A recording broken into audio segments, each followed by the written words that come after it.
Okay, this exercise is called an extension in lying with a lateral modification. So it's essentially the extension exercise with the hips offset to one side.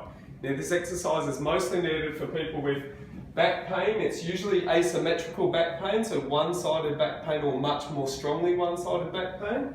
And it may refer into the buttock or down the legs.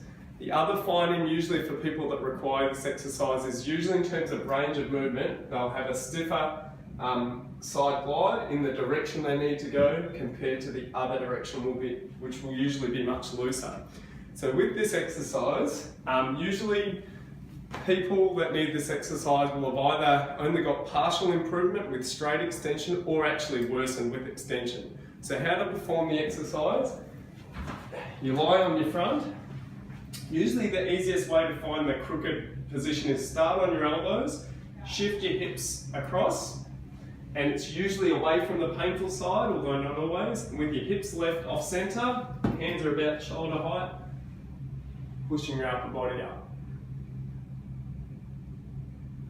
You can vary the amount of hip off center depending on the best symptom response. And if the exercise is giving relief, often once you're getting right up, you need to add a breath out, called a stag.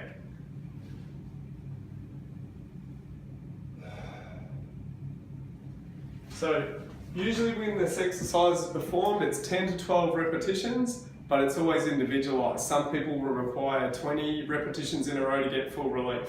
Now, if you did confirm that the off-center exercise was giving relief of your symptoms or causing them to either go or centralize and move in this direction, but you're unable to lie down because of your work environment, there's a standing version of the exercise, which is less effective, but it may be more appropriate for you to do, for example, at work.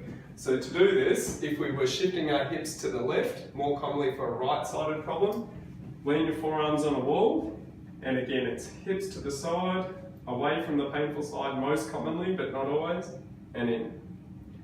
Now, whether you shift across each time and then go in, or whether you just remain off center, I should say, and go in and out, as long as your pain is better after or more centralized, either way is appropriate for you.